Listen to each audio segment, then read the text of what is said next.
నన్ను పెళ్లి చేసుకోవడానికి నీకేం అర్హత ఉంది? చేతగాని వాడివి, శక్తిహీనుడివి, కొంగుచాటు దాక్కునే పిరికివాడివి. ఛీ, నువ్వు వీరుడివేనా? బ్రతికున్నన్ని రోజులు మీ అమ్మ కొంగుచాటున దాక్కుని ఉన్నావు. తను చనిపోయాక కూడా వదిలిపెట్టవా? నీ తల్లి ఎంత బాధపడుతుందో ఇలాంటి పిరికివాణ్ణి కన్నాను అని. వీణ్ణి చూడండి ఎలా వణుకుతున్నాడు. కత్తి పట్టుకోవడానికి కూడా భయపడుతున్నాడు. ఇలాంటి పిరికివాడు నాతో పోటీ చేస్తాడా?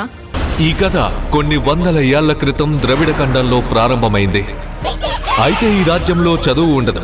కేవలం మంత్రశక్తులు మాత్రమే రాజ్యమేలుతున్న కాలమది. దాంతో ఆ రాజ్యంలోని ప్రజలందరూ మంత్రశక్తుల్లో ఆరితేరి ఉన్నారు.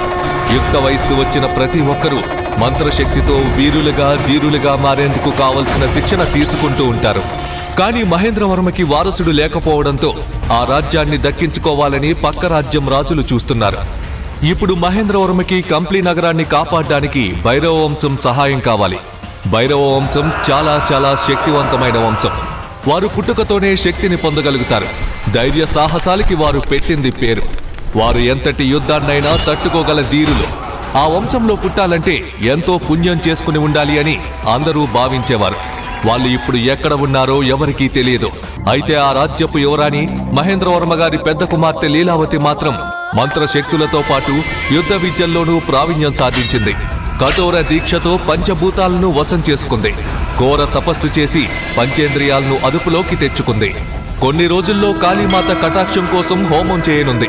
ఆ మాత కటాక్షం లభిస్తే లీలావతి కంప్లీ రాజ్యానికే కాదు, ద్రవిడ ఖండం మొత్తానికి మహారాణి అవుతుంది. లీలావతి చిన్నతనం నుండే మహారాణి అవ్వాలనే ఆశతో ఉంది.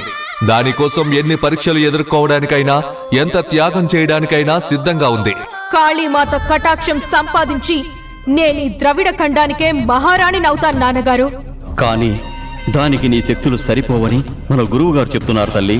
నాన్నగారు మీరు భయపడకండి, ఎలాగైనా ఆ శక్తులని సంపాదిస్తాను. కూతురు పట్టుదల చూసి మహేంద్రవర్మ ఆనందించాడు. కానీ కాళీమాత హోమం చాలా ప్రమాదకరం అని తెలిసిన వ్యక్తిగా చాలా భయపడుతున్నాడు. ఇక ఈ రాజ్యంలో ఉంటున్న ఒక ముఖ్యమైన వ్యక్తి రుద్ర. అనాథ అయిన రుద్రని మహేంద్రవర్మ తన ఆస్థానంలో మనిషిలా చూశాడు. రుద్ర మెడలో ఉన్న రుద్రాక్ష ఎప్పుడూ మెరుస్తూ ఉండేది. అదే అతడిని మహేంద్రవర్మకి దగ్గర చేసింది. రుద్ర చిన్నప్పటి నుండి రాజకుటుంబీకుల మధ్య పెరిగాడు. అంతేకాదు, రుద్రకి చిన్నతనంలోనే యువరాణి లీలావతితో నిశ్చితార్థం జరిగింది. అయితే లీలావతి ఎంతో ధైర్యవంతురాలు, యోధురాలు కాగా రుద్ర మాత్రం చాలా పిరికివాడు, భయస్థుడు. పిల్లిని చూసినా ఆమడ దూరం పారిపోతాడు. దాంతో రాజ్యంలోని ప్రజలందరూ రుద్రని చిన్నచూపు చూసేవారు. రుద్ర కూడా ఆ రాజ్యంలోని యువతలాగా శక్తులు సాధించాలని ప్రయత్నిస్తూ ఉంటాడు. కానీ ఎంత ప్రయత్నించినా రుద్రకి ఒక వీరుడికి ఉండాల్సిన శక్తి మాత్రం రాదు. నా తల్లిదండ్రులు ఎక్కడున్నారు? ఎందుకు నేను ఏ శక్తి పొందలేకపోతున్నాను?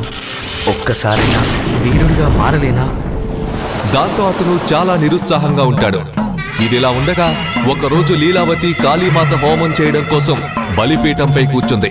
ఎంతో మంది ఋషులు, మహర్షులు ఈ హోమంలో పాల్గొన్నారు. కంప్లీ రాజ్యంతో పాటు చుట్టుపక్కల రాజ్యాల నుండి అనేక మంది ప్రజలు హోమం చూసేందుకు తరలివచ్చారు. నిజానికి ఈ హోమం చేసేంత వయసు లీలావతికి లేదు. ఈ విషయాన్ని పండితులు ఎంతగా చెప్పినా ఆమె వినిపించుకోకుండా హోమానికి కూర్చుంది. వేద మంత్రాల మధ్య కాళీమాత హోమం ప్రారంభమైంది. కాసేపటికి కాళీమాత ఖడ్గం నుండి ఒక మెరుపు లీలావతి తలలోకి చొచ్చుకొనిపోయింది. ఆ శక్తిని తట్టుకోలేక లీలావతి అక్కడికక్కడే కుప్పకూలిపోయింది. ఋషులు, మహర్షులు ఒక్కసారిగా తాము చదువుతున్న మంత్రాలను ఆపేశారు. ఆ ప్రాంగణమంతా ఒక్కసారిగా నిశ్శబ్దం అలుముకుంది. యువరాణి లీలావతి మాత్రం స్పృహ లేకుండా కింద పడి ఉంది. ఆ కాళీమాత శక్తిని ఆమె తట్టుకోలేకపోతుందని, తనకు వేరెవరైనా తమ శక్తిని తారబోస్తే కాని యువరాణి ప్రాణాలు నిలబడవని ఒక మహర్షి చెప్పారు. దాంతో కంగారుగా మహర్షి దగ్గరకు వచ్చిన రుద్ర, లీలావతి కోసం నా శక్తుల్నిస్తాను. ఆలోచించుకో రుద్ర, ఇది నీ ప్రాణాలకే అపాయం కావచ్చు. లీలావతి కోసం నేనేం చేయడానికైనా సిద్ధమే. రుద్రకి ఏదో చెప్పబోయి అతని మెడలో ఉన్న రుద్రాక్షని చూసి ఆ మహర్షి ఏమీ మాట్లాడకుండా రుద్రకి అనుమతి ఇచ్చాడు. తనకున్న కొద్దిపాటి శక్తులను లీలావతికి ఇచ్చేందుకు సిద్ధపడ్డాడు రుద్ర. శక్తులు కోల్పోతే తన ప్రాణానికే ప్రమాదమని తెలిసినా కూడా రుద్ర ఏమాత్రం వెనుకడుగు వేయలేదు. చిన్నప్పుడే తనతో నిశ్చితార్థం జరిగిన లీలావతి కోసం ఏం చేయడానికైనా సిద్ధంగా ఉన్నాడు. రుద్ర చేస్తున్న త్యాగాన్ని మహర్షి మెచ్చుకుంటూ అతని మీద విభూతి జల్లి ఒక మంత్రం చదువుతాడు. అంతే, రుద్ర శరీరం నుండి అతని శక్తులు నేరుగా లీలావతి శరీరంలోకి వెళ్లిపోతాయి. కాసేపటికి లీలావతి చిన్నగా లేచి తిరిగి హోమాన్ని కొనసాగిస్తుంది. మరోవైపు రుద్ర మాత్రం నేలపై జీవత్యవంలా పడి ఉన్నాడు. తన ప్రేమను బ్రతికించుకోవడం కోసం తన శక్తులను త్యాగం చేసి ప్రాణాల మీదకు తెచ్చుకున్న రుద్రని అంతా అమాయకుడిలా చూశారు. రుద్ర ప్రాణాలకి తెగించడం వల్ల లీలావతికి తాను అనుకున్న కాళీమాత కటాక్షం లభించింది. కంప్లీ రాజ్యమంతా సంబరాలు చేసుకుంది. ముఖ్యంగా మహేంద్రవర్మ చాలా ఆనందంగా ఉన్నాడు. ఈ సంఘటన జరిగిన మరుసటి రోజు రుద్ర తన గదిలో విశ్రాంతి తీసుకుంటూ ఉండగా కొందరు సైనికులు వచ్చి రుద్రని సంకెళ్లతో బంధించి కారాగారానికి తీసుకువెళ్లారు. అప్పటికే లీలావతి కోసం శక్తులను త్యాగం చేసిన రుద్ర అక్కడ ఏం జరుగుతుందో అర్థం కాక మౌనంగా ఉండిపోయాడు. కాసేపటికి అక్కడికి వచ్చి మహారాజు మహేంద్రవర్మ రుద్ర వంక చూస్తూ, గట్టివాడివే, ఇంకా బ్రతికే ఉన్నావు. ఏమైనా నీ వంశం అలాంటిది. మహారాజా, మీరేమంటున్నారో నాకు అర్థం కావట్లేదు. నన్ను చిన్ననాటి నుండి పెంచింది మీరే కదా. ఇప్పుడు కారాగారంలో బంధించే అంత తప్పు నేనేం చేశాను? నువ్వు ఆ వంశంలో ఆఖరి వారసుడిగా పుట్టడమే. అంతే. రుద్ర కళ్ళు ఒక్కసారిగా చెమ్మగిల్లాయి. తాను విన్న మాటలన్నీ నిజమో కాదో తేల్చుకోలేని పరిస్థితుల్లో ఉన్నాడు. రుద్ర కళ్ళల్లో నీళ్లు తిరిగాయి.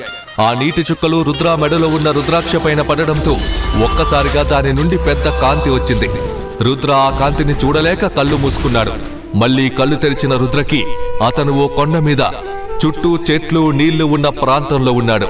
అతనికి ఎదురుగా నీటిలో ఒక అరటి ఆకుపైన ఒక పుస్తకం తేలుతూ కనిపించింది.